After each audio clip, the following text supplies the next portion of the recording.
Africa Content TV.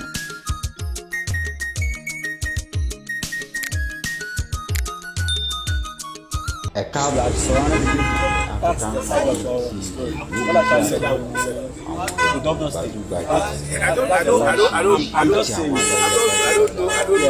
I can't react to rumors.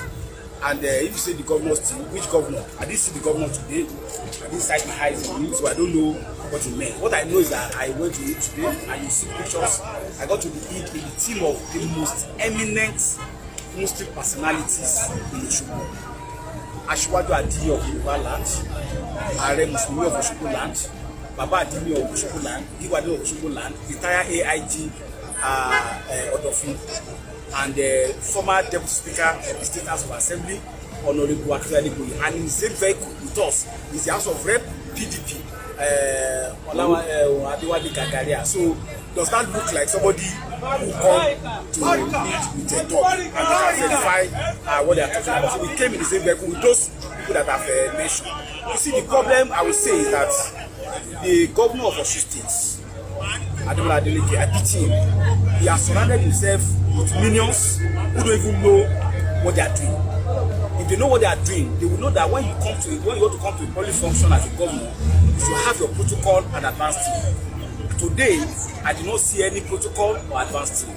So I sat on my in the mosque only for one irritant by name Raji to come and tell me that I should stand up for what I'm saying. That's where the governor wants to sit. And I said, you are not a protocol. You are not known to be a government official.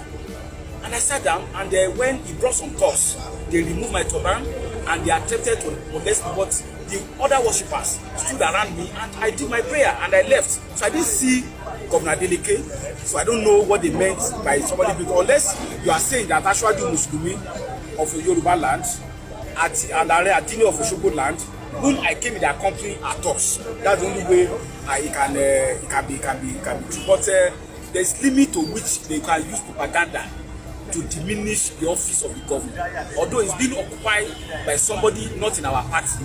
But I want to plead with them to dignify that office by even making credible and sensible claims, if they want to make any claim at all. Okay, so kí ló ṣẹlẹ̀ lẹ́yìn nígbà tí ẹ lọ sí ibi àhásọ? Mo lọ sí ibi mo jókòó níbi tí mo fẹ́ kírun, ọkùnrin oníjàgídíjà kankan tó ń pè ní Mùrùdájí ló wá bá mi jà níbi tí mo wà, mi ò lè dá lóhùn. Àwọn aráàlú dẹ̀ ní pé ó lé lé wa kó mi dá jókòó. Nígbà tó yá wọ́n gbọ́ wọ́n ní pé ẹ̀jẹ̀ tí gómìnà fẹ́ jókòó sí ni mi ò rí gómìnà, kò sí protocol gómìnà ń bẹ̀, kò sẹ́ni kankan tó jẹ́ agbófinró gómìnà tó wà ń bẹ̀. Mi ò dẹ̀ mọ̀ Muniru gẹ́gẹ́ bí ẹni tó ṣiṣẹ́ fún gómìnà. Ó tún lọ kó àwọn jàǹdùkú wá, wọ́n yọ láwàní tó wà lórí mi, wọ́n tún fàmì láṣọ. Àmọ́ àwọn ará ohun tó wà ń bẹ̀ wọ́n dìde wípé eléyìí kò ní ṣẹlẹ̀. Á jẹ́ díkìrun a sì lọ. Wọ́n dẹ̀ pé wọ́n kọ́ ní kí n yọjú sí ọ́fíìsì àwọn ọlọ́pàá ó lọ́bẹ̀ pẹ̀lú bàbá mi Aṣíwájú Mùsùlùmí àti Giwade Òṣogbo, bàbá Adini Òṣogbo àti gbogbo àwọn ọ̀tọ̀kùnrin tá a jọ lọ sí àmì yìí. Àfi tó wáyé pé wọ́n sọ pé àwọn tí mo dárúkọ ẹ̀ wọ́n jẹ́ jàǹdùkú nìkan ló kù, tí mo dẹ̀ mọ̀ pé ẹni tọ́kọ lọ ẹ̀ bá pé kò ní sọ pé jàǹdùkú ni wọ́n. Mo fẹ́ rọ gómìnà wa kó jẹ́ àwọn tó rọ kiri káàkiri kó má fi ẹ̀gbin ní lára ọ́fíìsì gómìnà.